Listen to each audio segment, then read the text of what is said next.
vazia, Jesus Cristo transformou. Não tinha paz nem alegria, até que o Salvador me achou. Tal como a flor que no jardim desponta para a luz do sol, assim brilhou um dia em mim Jesus. Nasci de novo para entender o amor que Cristo tem por mim. Jesus achou-me, agora sou feliz. Para me encontrar, perdeu sua vida, meu Jesus, o bom pastor. A mão que foi na cruz ferida me salvou, tão pecador. A ti, Jesus, Cordeiro eterno, confesso que és meu Salvador. Já me lavou teu sangue carmesim.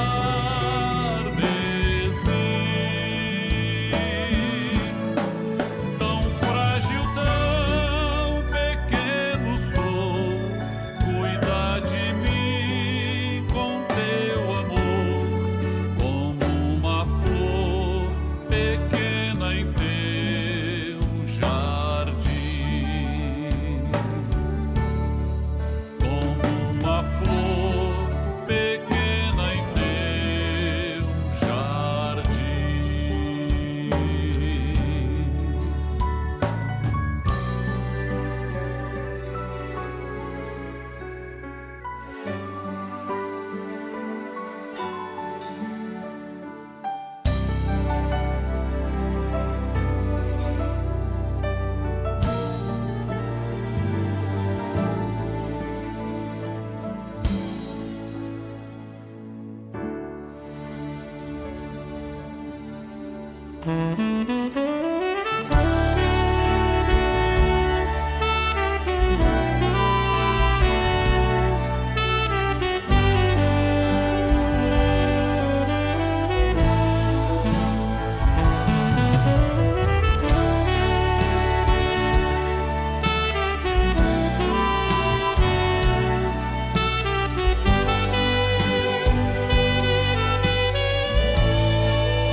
Meus temores e aflições, minha dor, decepções, aprendi a colocar minha vida sobre o altar.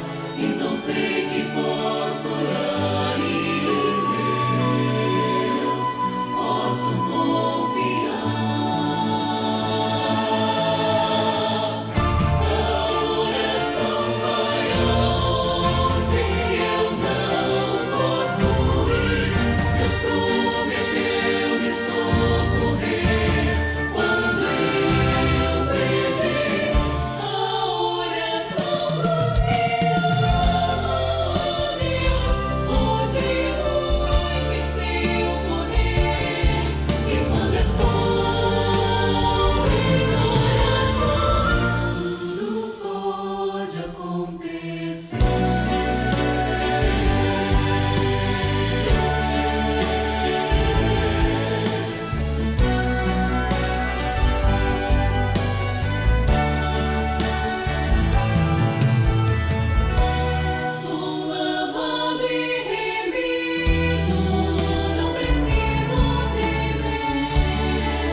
Pois o sangue de Jesus é que tem o poder.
Este mundo não tem a sua paz. Este mundo não conhece o que é amor.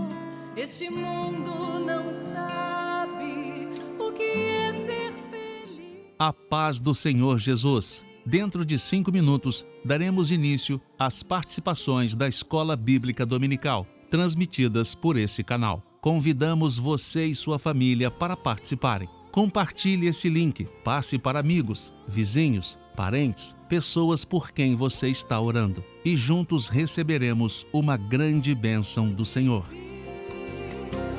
Fez-me entender o que é a salvação. Então abri o meu coração. Ele é Jesus. Ele é Jesus. O amor verdadeiro que o homem pode ter.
meus irmãos, nós saudamos a todos com a paz do Senhor Jesus.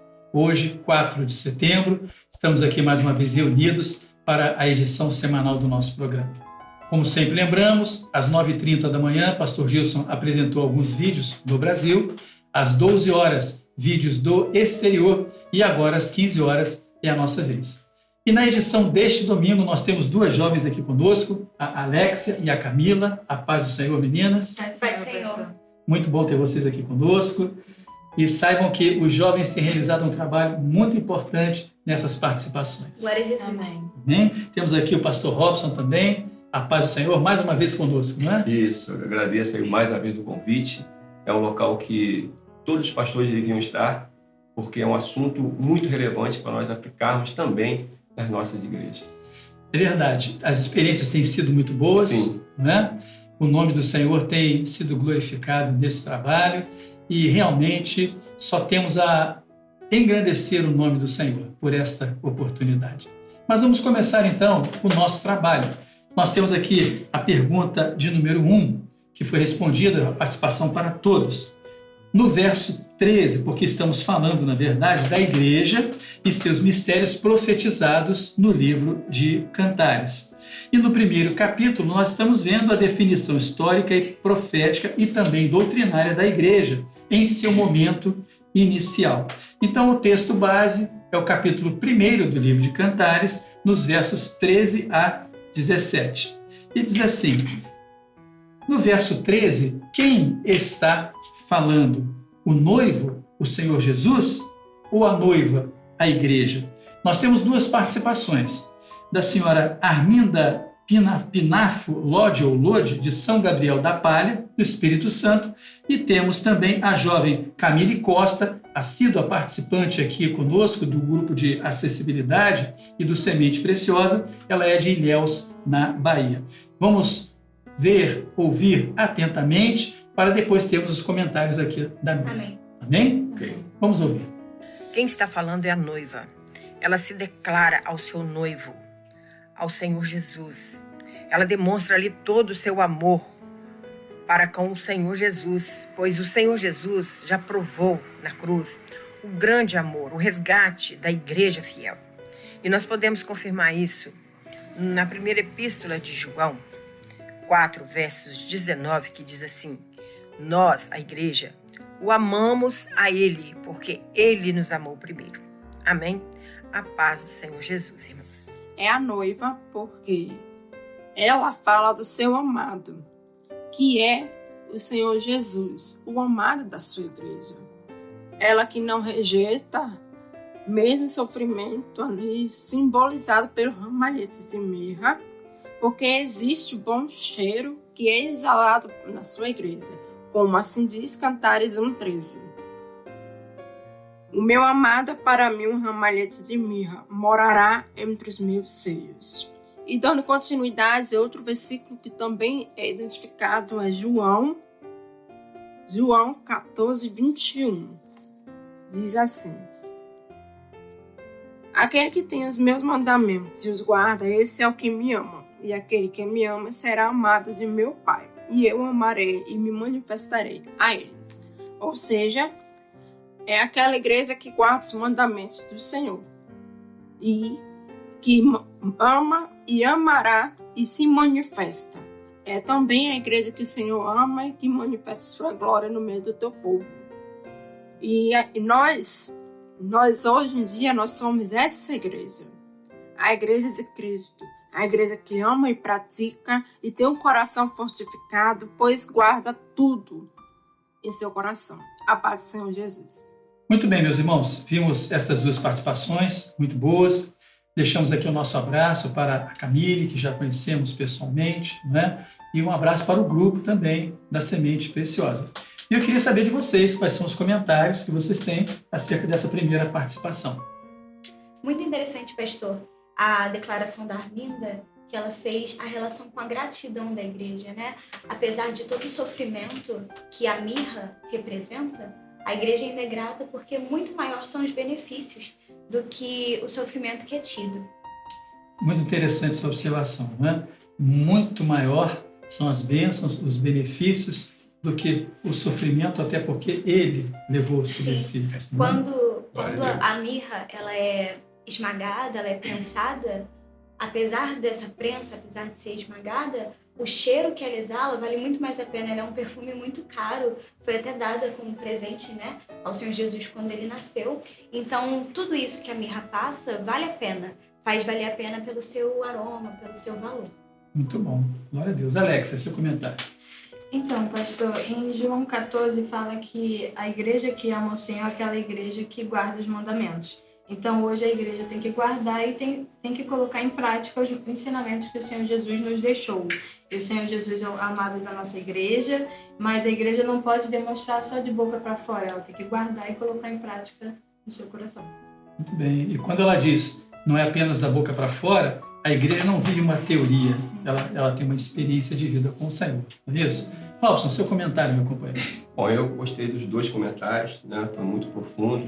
A Camila é excelente, mas eu gostaria de falar um pouco sobre a senhora Arminda. Pode falar. Até porque ela nasceu, ou pelo menos eu nasci lá em São Gabriel da Palha e tenho prazer em conhecer mais uma conterrânea. Bom, Muito e ela expressou ali o entendimento que nós amamos o Senhor, mas o Senhor nos amou primeiro. Aí tem um texto que eu gostaria só de citar, que está lá em João, Evangelho de João, capítulo 21, quando o Senhor Jesus ele chama Pedro, depois de ressuscitado, ele fala, Pedro, tu me amas? E Pedro, naquele momento, ele até expressou isso, mas a profundidade do amor ele não tinha ainda. Após o Pentecostes, aí a situação mudou. Se nós formos ver lá em Atos dos Apóstolos, no capítulo 4, versículo 31, Pedro, ele foi ali proibido de falar do Senhor Jesus. Mas ele chegou onde estavam os discípulos, podemos dizer, chegou na igreja e disse, eu vou continuar falando. Glorificou o Senhor pelas perseguições. Glória a Deus. Ele amava o Senhor. Por quê? Porque o Senhor o amou primeiro. O Senhor teve paciência com ele. Ele foi cheio do Espírito Santo. Como ele ia imaginar isso? Para ele estava desprezado. O Senhor não despreza ninguém. Então, é esse o amor que nós temos tanto pelo Senhor. Ele nunca nos desprezou. Glória a Deus. Muito bom, não é? Muito bem. Amém. Vamos à nossa próxima pergunta, então, que diz assim, de acordo com a doutrina exposta nos versos anteriores e as lutas vividas pela igreja descritas neste período, qual o significado profético da expressão ramalhete de mirra? Mais duas respostas, a senhora Flávia Lopes, de Brasília, Distrito Federal, e a jovem Rafaela Ferreira, de São José, Santa Catarina, também do grupo Semente Preciosa. Vamos prestar atenção nas participações. Quando a noiva profetiza dizendo que o noivo é semelhante ao ramalhete de mirra, ali havia uma profecia sobre o Senhor Jesus, que significou muito sofrimento para a igreja que sofreu perseguição, a igreja que foi às cruzes, às arenas e não negou o nome do Senhor. Então, naquele momento, o amado, ele era ramalhete de mirra. E esse ramalhete de mirra foi usado como símbolo do sofrimento, porque a mirra era uma planta que, quando prensada, ela produzia o óleo de mirra. Esse óleo, ele no corpo gerava um bom perfume.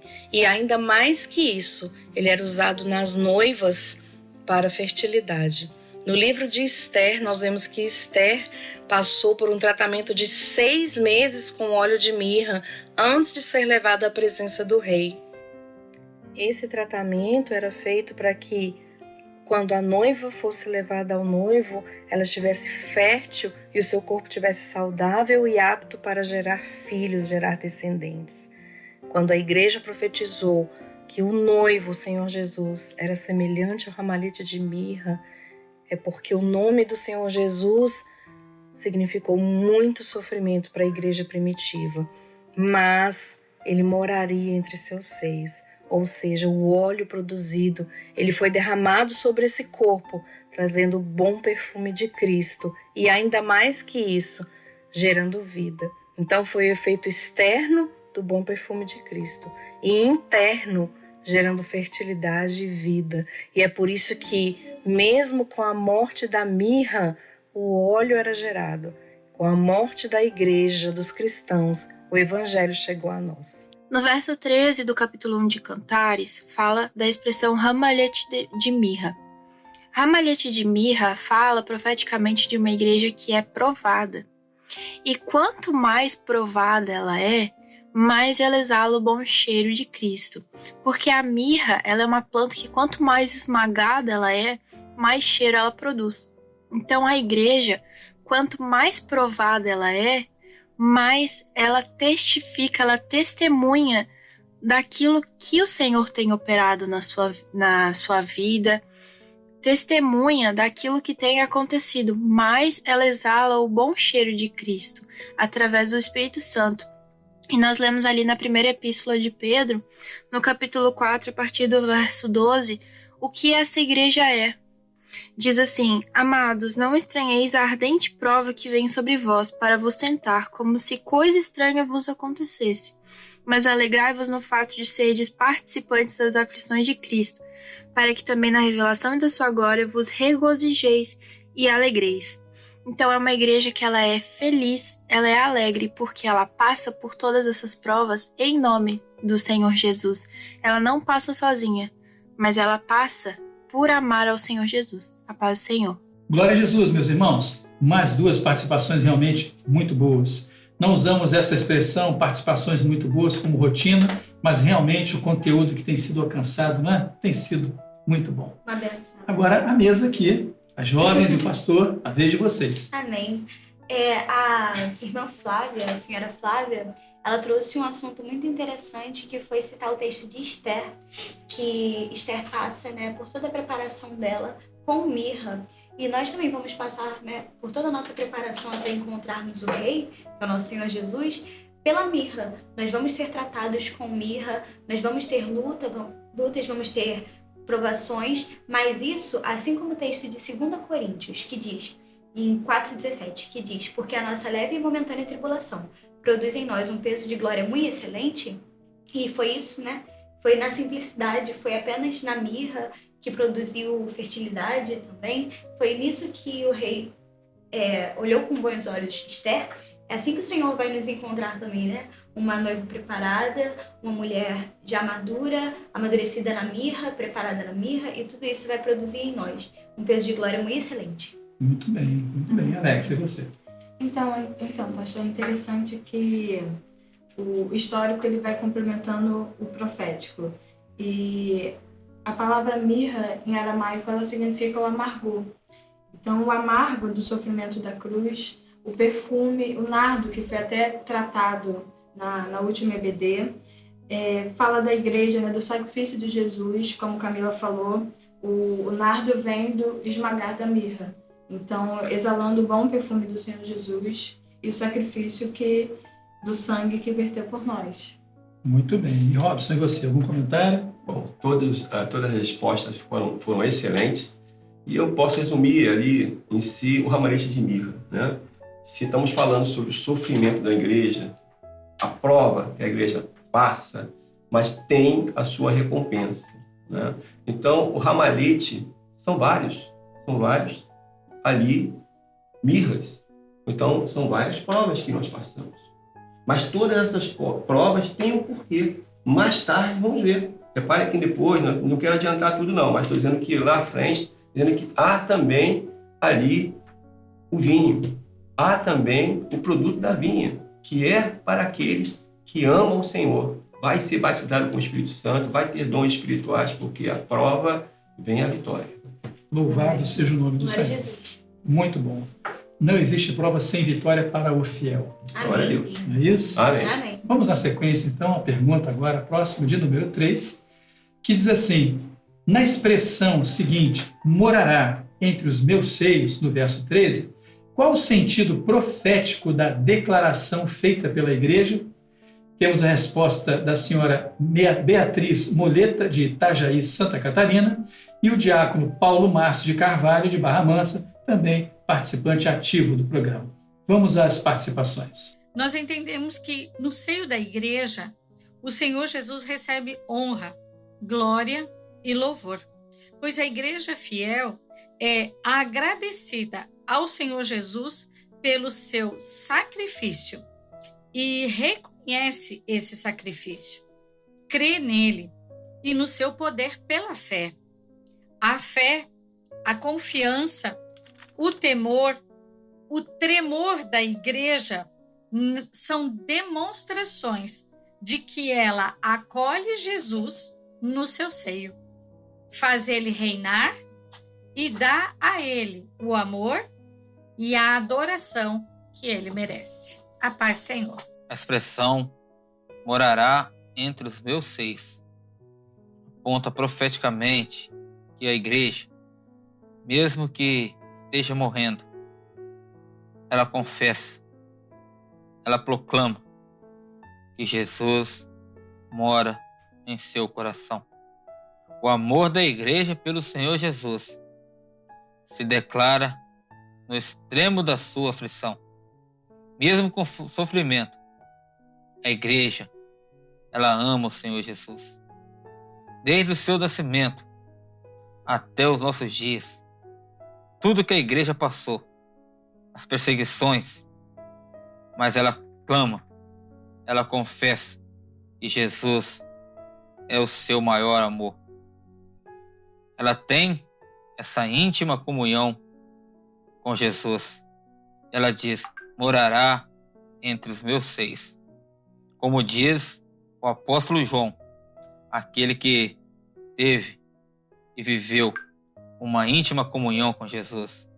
Como está lá em João capítulo 3, versículo 23, que diz: ora, uns dos seus discípulos, aquele a quem Jesus amava, estava reclinado no seio de Jesus. Amém. A paz do Senhor. Meus irmãos, retornamos, dessas duas participações e vamos então, conforme temos feito, o trabalho da mesa aqui. Vou começar primeiro pelo pastor Robson. Qual é o seu comentário?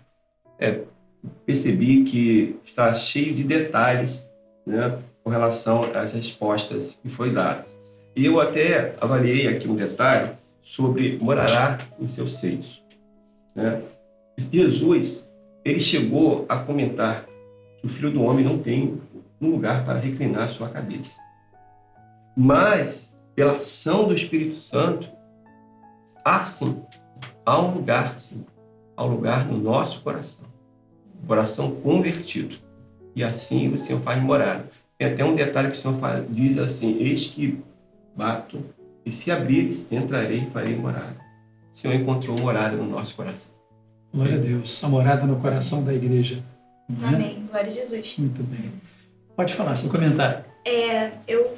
As duas respostas são muito completas, mas me chamou a atenção a resposta da irmã Beatriz, porque ela falou, nós honramos o Senhor com o nosso coração, o nosso amor. E por termos esse ramalhete de mirra, que exala esse bom cheiro, apesar de toda a dificuldade de extraí-lo, o que nós damos para o Senhor, o lugar que nós damos para o Senhor ficar, é o nosso coração, é aquilo que nós temos de melhor também. Ele nos deu o que Ele tem de melhor, que é o céu, e nós damos a Ele o que nós temos de melhor, que é o nosso coração. Glória a Deus. Alex, e você?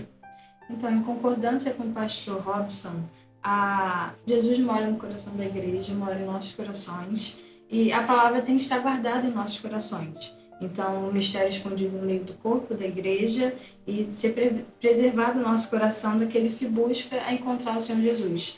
Tem referência a um texto na palavra, Salmos 119:1 diz: guardei tua palavra em meu coração para não pecar contra ti. Glória a Jesus. E os irmãos vão vendo como a palavra está toda ligada, De Gênesis a Apocalipse, o verbo vivo está ali presente e atuante. Glória a Jesus. Glória a Jesus. Glória a Deus. Vamos à próxima pergunta, então. A pergunta de número 4, que diz: qual a declaração de amor feita pela igreja e qual a outra figura que ela usa para falar do seu amor pelo noivo, o Senhor Jesus, encontrados no verso 14? Faça a aplicação profética. Temos a jovem Carla Cristina, de Jales, São Paulo. Ela é surda, é do grupo de acessibilidade. E o ungido Sérgio Carvalho, de Breves, do Pará. Vamos assistir, então. O caixa de Chipre significa a operação do Espírito Santo na vida da igreja. Então, nós temos o recurso da graça, nós temos comunhão profunda, nós temos a revelação da palavra do Senhor. Também nós temos o amor verdadeiro do Senhor, a paz do Senhor Jesus. A figura que a igreja usa para declarar o seu amor pelo seu amado, que é o Senhor Jesus, é a figura do cacho de Chipre, ela que fala da operação do Espírito Santo no meio da igreja. Fala também das bênçãos do Espírito Santo em abundância, como sustento para a igreja. Jesus, ele é o fruto da vide, Jesus é a videira verdadeira. E a igreja, ela foi beneficiada com este fruto, que fala dos dons espirituais, as revelações, aquilo que o Senhor tem revelado para a sua igreja como direção para que ela possa ter uma caminhada segura no mundo que nós vivemos. E é como está escrito em João 15, no verso 5, e diz assim: eu sou a videira, vós as varas. Quem está em mim e eu nele, esse dá muito fruto, porque sem mim nada podereis fazer. O Senhor é o nosso sustento. Sem o Senhor, nada nós poderemos fazer. A todos, a paz do Senhor Jesus. Meus irmãos, nós vemos que esta questão, ela tem uma abordagem muito ampla, né? Poderíamos passar aqui um bom tempo falando das aplicações proféticas e até dentro de contextos naturais e históricos acerca do que foi apontado aqui. Mas, focando naquilo que os nossos irmãos responderam, o que podemos comentar, então? Pode falar, Camila. Como é bom, né, a palavra ser multiforme e graça dessa forma, mas focando aqui no que os irmãos comentaram, como é importante a ação do Espírito Santo no nosso meio, porque o livro de Cantares, ele é todo profético e ele foi inspirado pelo Espírito Santo para descrever o amor dos amores. Então não seria, por acaso, que a presença do Espírito Santo seria citada por esse livro. Então mostra o quanto é necessário, o quanto é importante, o quanto é viçoso ter o Espírito Santo. Porque a noiva, né, ela diz, é como um cacho de Chipre, porque o meu amado, porque é isso que o Senhor é para nós, é toda a operação do Espírito Santo. O Senhor Jesus no meio da igreja é aquilo que nos dá vigor, nos dá tudo aquilo que é necessário para a caminhada. Glória a Deus. Muito bom. Alex, e você? Então, bastante interessante que em Gedi é um oásis localizado em Israel, é um deserto.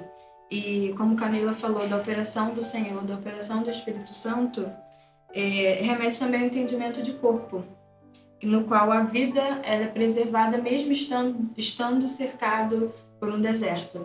Então, isso também para nossas vidas, né? Vivemos nesse mundo tão mal, tão perverso, mas que o Senhor ele tem nos preservado de todo esse mal. Glória a Jesus. Glória a Deus. Maravilha. Robson, algum comentário depois disso? É difícil falar, né? Depois do seu último é difícil. Mas eu vejo também que todas as definições que tanto o ungido Sérgio Carvalho quanto a jovem Carla Cristina falou, foram excelentes também. Mas eu gostaria só de detalhar o que a Carla Cristina falou. Ela disse, na verdade, em resumo, os frutos do Espírito Santo. Os frutos que gerem em nós as qualidades do Senhor Jesus. Verdade. Então, eu queria só dizer que foi excelente o que a Carla Cristina definiu. Que tema amplo, não é? Sim. Que profundidade, que alcance. E glória né? a Deus por isso. Maravilhoso, maravilhoso. Vamos à nossa próxima pergunta, então. Qual a aplicação profética das expressões contidas no verso 15, ditas pelo noivo, Jesus? A letra A, eis que és formosa. A letra B, amiga minha. A letra C, os teus olhos são como os das pombas. Duas participações, a jovem Larissa Keplen, de Contagem, Minas Gerais, e a senhora participante também aqui ativa, Suilana Ferreira, de São José, Santa Catarina. Vamos então assistir a mais 2 vídeos. Eis que és mais formosa, amiga minha, e os seus olhos são como os da pomba. Bom, eis que és formosa. No versículo 8 diz o seguinte: ó mais formosa entre as mulheres. Então, há mais mulheres, mas há uma apenas que o noivo diz que é mais formosa, que é a igreja fiel. É aquela que faz aquilo que está dentro da vontade do Espírito Santo. Amiga minha, quando ele diz isso, se remete à intimidade e à comunhão com o Senhor Jesus, com o noivo, que a igreja necessita ter até o dia do Senhor para que nós sejamos arrebatados. Os teus olhos são como os da pomba. Remete à inocência, à pureza da igreja. A beleza remete também à beleza da igreja. Amém? A paz do Senhor Jesus. E a primeira expressão é eis que és formosa. A expressão formosa fala da forma da igreja. A igreja é corpo de Cristo, então ela tem uma forma, uma identidade. Ela não é uma igreja deformada, mas ela tem as características do Senhor Jesus. A outra expressão é ó amiga minha. E nós vemos em João 15:14, que nos fala assim: vós sereis meus amigos se fizerdes o que eu vos mando. A igreja tem que ser amiga do Senhor Jesus, ele tem que ter a confiança em nós, ele confia à igreja fiel os seus mistérios. Então é uma relação de amizade entre a igreja fiel e o Senhor Jesus. E nós vemos a terceira expressão, que é os teus olhos são como os das pombas. O olho da pomba, ele é focado em algo que está longe, e a pomba também tem o discernimento do que está ao redor dela. Ela é atenta para que não seja atingida por predadores. E a igreja, ela tem que ter o mesmo olhar do Espírito Santo. A igreja tem que olhar ao longe, olhar para frente, olhar o nosso alvo, que é a eternidade, e também estar atenta ao que pode vir ao nosso derredor para roubar, matar e destruir. A igreja tem que ter o mesmo olhar do Espírito Santo e o anseio da volta de Jesus, a paz do Senhor Jesus. Meus irmãos, a mesa hoje, realmente, a participação aqui está muito boa mesmo. E agora vamos, então, aos comentários aqui. Creio que cada um vai escolher um comentário, né? Então, você, Camille, qual é o seu comentário? Eu vou falar sobre o item B, que é o amiga minha.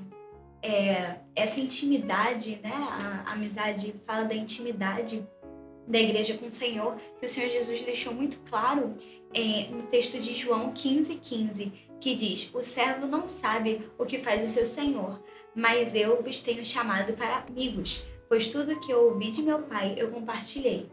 Porque essa é a beleza, né, da relação da igreja com Jesus, essa intimidade, essa liberdade dada pelo Espírito Santo, de termos esse acesso aos mistérios, à palavra revelada, né? Estamos aí no ano vivendo o mistério da fé, e é esse mistério revelado que Jesus é para nós, esse mistério revelado que ele tem nos dado a cada dia.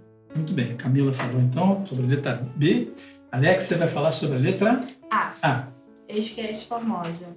Então, pastor, a igreja de Cristo, na igreja do Senhor, precisa de uma forma. Temos que ter características peculiares, e isso pode ser caracterizado pelo nosso testemunho.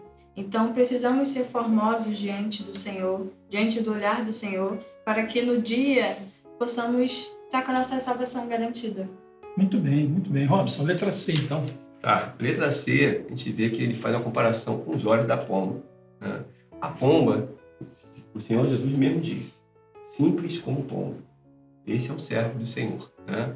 Enxergar distante, os olhos, né? Tem pomba até que tem os olhos vermelhos, né? Tem a ver com aquilo que nós também temos, né? Nossos olhos são ali um discernimento através do poder do sangue do Senhor Jesus. Amém? Amém. Tem outro detalhe que eu gostaria só de falar aqui, que a jovem Larissa, ela falou algo muito importante, que eu agora que eu fui entender melhor. Ela disse o seguinte: dentre as formosas, aquela igreja que ela se refere é a mais formosa. A mais formosa. Está no versículo 8 que ela falou. É isso muito mesmo. Bom. Tá? Parabéns. Muito bem. Muito boa a participação, né? Glória a Jesus. Vamos então à nossa próxima pergunta de número 6. Qual a aplicação profética das expressões eis que és gentil e agradável, contidas no verso 16, ditas pela noiva, a igreja. O jovem Felipe Ricardo, de Fortaleza, no Ceará, e o obreiro José Soares Neto, de Magé, aqui do Rio de Janeiro. Vamos ouvir então com atenção. A igreja desfruta da convivência com o Senhor Jesus, ela tem a graça do Senhor sobre ela, o Espírito Santo está sobre ela, justificando, pois o papel do Espírito não é julgar, mas justificar diante da sua revelação. Da mesma forma, o Espírito Santo ensina para edificação, pois a gentibilidade do Senhor Jesus são notórias em todas as atitudes dele com a igreja, pois sobre ela está a sua maravilhosa graça. Isto é o que se entende em Cantares 1,16. Eis que és gentil e agradável, ó amado meu, o nosso leito é viçoso. Amém. E a paz do Senhor Jesus. Onde há presença do Espírito Santo, um ambiente gentil e agradável. Retornamos então, meus irmãos, e agora vamos aos comentários dos nossos queridos participantes aqui dessa mesa.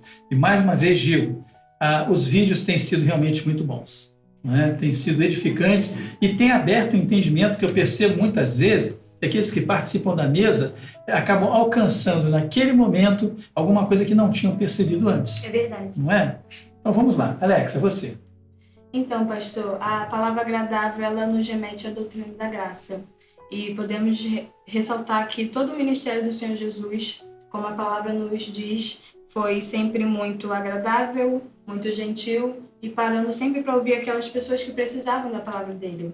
E o Senhor Jesus deixou hoje em dia conosco o Espírito Santo, que ele não veio para nos condenar, nem para nos julgar, mas para nos dar direção, para nos orientar. Então, a voz do Senhor, ela é mansa e delicada, e o Espírito Santo, ele veio juntamente com o Senhor Jesus para nos retirar deste mundo e nos dar vida eterna. Muito bem. Glória a Jesus. E você? Sobre a questão do agradável, a vontade do Senhor citada na Bíblia, ela é boa, agradável e perfeita. E qual outra maior vontade do Senhor, senão a nossa salvação? Ele nos mostrou essa vontade durante toda a história da humanidade, né? De reconciliação com o homem. E o Espírito Santo, ele vem para isso, para ser agradável. O reino do Senhor não é por força nem violência, mas essa gentileza, essa agradabilidade que o Espírito Santo tem conosco é o amor demonstrado. O amor, ele não é algo rude, bruto, mas é algo agradável, algo gentil de ser vivido. E é isso que a igreja tem vivido durante toda a sua história. Muito bom, Camila, muito bom. E Robson, você? Olha, tem muito detalhe para falar desse detalhe, mas não posso, porque o tempo não permite, não é isso? Eu sei. Mas tem um detalhe aqui que é em relação a ser agradável. Agradável e gentil, né? Naquela passagem lá em Apocalipse, quando o Senhor bate a porta, ele está sendo gentil. Ele não arromba a porta. Ele bate a porta. Se abrir, se não abrir também. Mas se abrir, ele vai entrar. Aí vai se tornar um local, um lar agradável. Então é gentil e agradável. E até o tratamento que ele deu às pessoas, com o qual ele curou aquela mulher pecadora, também que ele salvou da morte. No final ele perguntou a ela, cadê os seus acusadores? Ela, não tenho, não estão aqui, pois eu também não te escondeu. Gentil, né? Amém. O amor e a misericórdia do Senhor. Né? Glória a Jesus. Glória a Deus. Que Amém. maravilha, meus irmãos. Que maravilha. Muito bom. Vamos à próxima pergunta, então. Pergunta de número 7. Qual o significado profético da expressão o nosso leito é viçoso, contida no verso 16? A jovem Josefa Queiroz, de Tianguá, do Ceará, e o obreiro Patrick Teixeira, participante assíduo também de Caetité, da Bahia. Vamos, então, assistir com toda atenção. Significa que o amor do Senhor Jesus para com a igreja é frutífero. E a igreja unida com Jesus, ela tem vida. E a comunhão dela com Jesus resulta em geração de outras vidas. Amém? A paz do Senhor Jesus. Entendemos que a expressão "o nosso leito é viçoso", que se encontra no final do verso 16 do capítulo 1 de Cantares, é uma declaração do amor recíproco entre o Senhor Jesus e a igreja, onde a igreja expressa uma relação de comunhão vigorosa que produz a salvação de vidas. Porquanto a igreja fiel não é estéril, mas profeticamente frutífera. Então a igreja declara que a relação de comunhão com Jesus é próspera, pois que não é uma relação somente para essa vida, mas uma união para toda a eternidade, a paz do Senhor Jesus. Louvado seja o nome do Senhor, meus irmãos. Realmente, pastor Gideilton tem comentado que este é um assunto muito vasto, muito amplo, muitas coisas o Senhor tem mostrado para a igreja nesta última hora. Por isso não faltam observações, não faltam alcances que o Senhor tem nos dado nesta hora. Vamos aos comentários então. Pastor Robson, o que você tem a dizer? Bom, com relação à questão que ele fala sobre o leito viçoso, está enfatizando realmente ali a comunhão, o que realmente prevalece dentro da igreja fiel. A igreja fiel, ela tem essa qualidade. As pessoas que chegam até ela têm vontade de estar lá. Então, a abrangência cada vez maior. Por isso, é profético. Esse evangelho vai atingir os 4 campos da terra e já atingiu. A igreja fiel, ela está viva e todos que chegam ali têm vida e vida em abundância. Glória a Jesus. Glória a Jesus. Camila, você? Sobre o leito, sobre o leito ser viçoso, fala muito do querer estar ali, porque um leito, uma casa onde não há comunhão, como o pastor disse, não tem a comunhão entre o casal, também não gera vidas, mas a igreja, ela voluntariamente escolhe estar na intimidade com o Senhor. O leito ali é na intimidade com Jesus que novas experiências são geradas, novas vidas são geradas para a salvação, os dons espirituais acontecem, porque ali há vida, a formação da vida por comunhão entre nós e o Senhor Jesus. Muito bem. E você, Alexa? Então, viçoso é algo que cresce, que tem vida. Então, a igreja que escolhe estar com o Senhor Jesus é uma igreja que cresce, uma igreja que se desenvolve, principalmente porque tem o Espírito Santo orientando e dando toda a direção. Glória a Jesus. A ação do Espírito Santo na vida da igreja traz os seus frutos, traz os seus benefícios. Não é isso? Amém. Glória a Deus. Glória a Jesus. Muito bom, meus irmãos. Vamos à próxima pergunta. Qual o significado profético das expressões "as traves da nossa casa são de cedro, as nossas varandas são de ciprestes"? Estão contidas no verso 17. A jovem Keila Finotti, do Rio de Janeiro, vai responder, e a senhora Vanessa de Montenegro, também aqui do Rio de Janeiro, de Magé. Preste bem atenção. As traves são o que sustenta a construção. O cedro é uma madeira leve, lisa, sem galhos e sem nós. O cedro é uma madeira que tem uma peculiaridade. Ela não é corroída pelo cupim, porque possui um óleo que a protege da ação destruidora do cupim. Com a igreja fiel acontece o mesmo. A igreja fiel possui o óleo do Espírito que a protege da ação do adversário, porque ela tem o óleo do Espírito. E a construção da nossa casa é de cedro, que fala do nosso interior. As varandas de ciprestes também é uma madeira muito boa usada na arca, é a comunhão perfeita. E fala profeticamente sobre essa construção dos nossos dias. O cipreste é madeira própria para o exterior, aguenta sol, chuva, tempestade, e é uma madeira muito resistente. A igreja do Pentecostes primitiva recebeu um embate, preservou o restante da casa. Tem como característica o nome do Senhor Jesus, a igreja do Pentecoste, o sangue derramado, a igreja que possui experiência, a igreja da doutrina, a igreja com o compromisso da sua existência histórica e terrena, a igreja da eternidade, que sela o amor com a cobertura do sangue do Senhor Jesus. É o amor selado. Amém. É a comunhão perfeita, sem empecilhos. Madeira leve, aí ela aceita prego. Tipo do homem que Deus quer usar. Falar da proteção do Senhor em nossas vidas. O cedro, ele possui um óleo para os bichos não corromper a madeira. Nós somos esse cedro.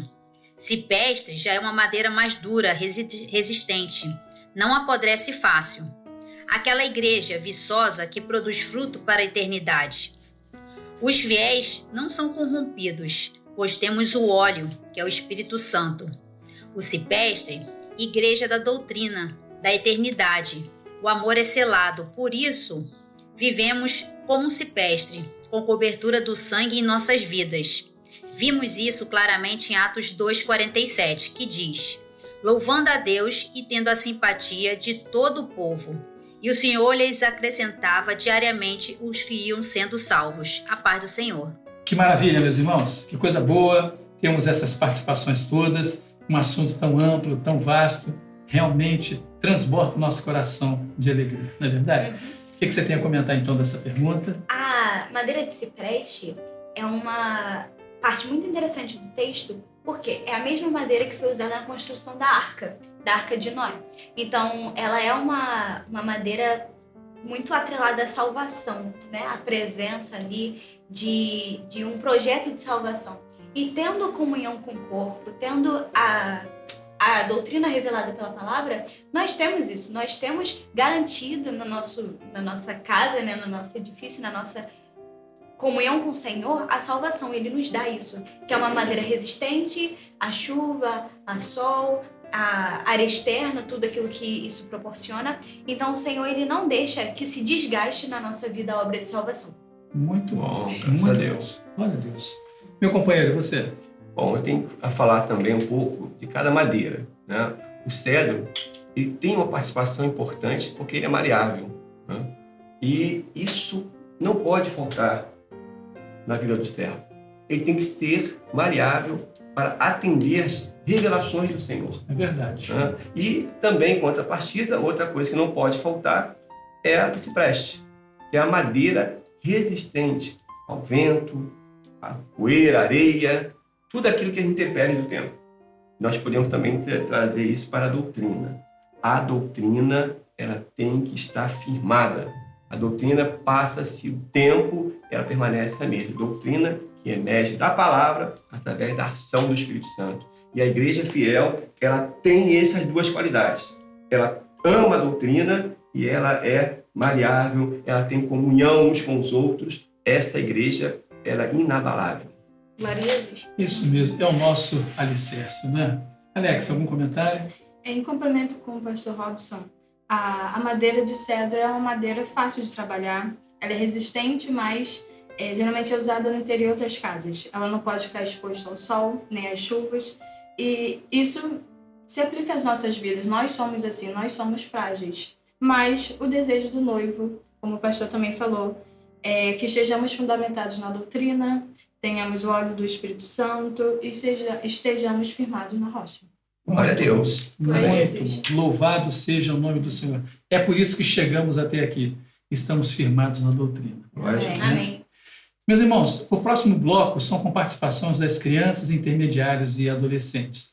Vamos antes louvar ao Senhor. Cante em sua casa o louvor que vai ser projetado. Vamos adorar ao nosso Deus. Amém.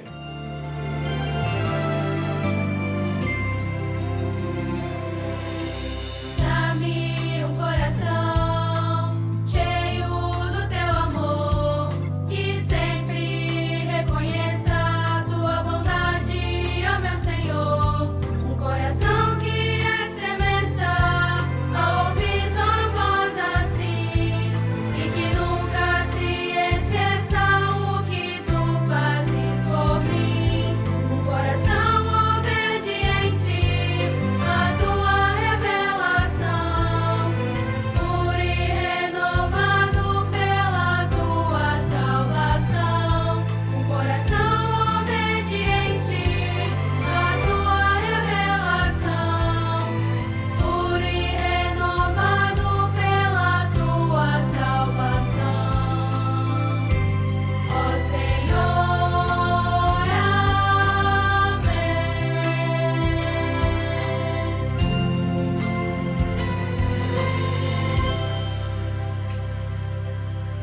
Que bênção, né, irmãos? É uma bênção, né? Os louvores que as crianças cantam. Eu sempre faço essa referência. Não são louvores de crianças. Aprendi isso com a irmã Sara. São louvores que as crianças cantam, não é? E somos edificados com eles. Glória a Jesus. Glória a Jesus. A pergunta para a participação deles. No verso 14, a noiva, igreja, compara o noivo, o Senhor Jesus, a um cacho de Chipre. Faça a comparação profética dessa expressão com o que está escrito em João, capítulo 15, verso 5. Temos as seguintes participações. O adolescente Arthur Moraes, de Rio das Ostras, Rio de Janeiro. O intermediário Luiz Miqueias, de Fortaleza, Ceará. O intermediário Luan Almeida, de Arapongas, do Paraná. A adolescente Ana Luísa Gonçalves, de Lusiana, parece, Goiás, se não me engano, é do Grupo Semente Preciosa, e a criança Sara Landim Cruz, de Alagoinhas, da Bahia. Preste bem atenção nessas respostas, são simples, mas são realmente edificantes. Lendo o primeiro capítulo de Cantares, no versículo 14, que diz: "O meu amado é como as flores do campo nas plantações de uva, que ficam perto da fonte de Gede." Fazendo a comparação profética com o livro de João, capítulo 15, versículo 5, que diz: "Eu sou a videira e vocês são chamas. Quem está unido comigo e eu com ele, esse dá muito fruto, porque sem mim vocês não podem fazer nada." Isso mostra que é somente através da videira que é Jesus em nossas vidas, nós os brotos estando ligados com a videira, nós damos frutos. Porque sem a videira nós não podemos fazer nada. Sem a videira não há ramos e não há frutos. A todos a paz do Senhor Jesus. No verso 14, a noiva, que é a igreja, compara o noivo, que é Jesus, a um cacho de uvas. Estou aqui para fazer a comparação profética com o que está escrito em João 15, 5. Em Cantares, a noiva diz que Jesus é a salvação.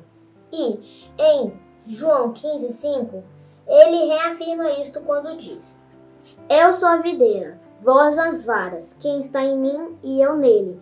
Este dá muito fruto, porque sem mim nada podereis fazer." A paz, Senhor, irmãos a todos.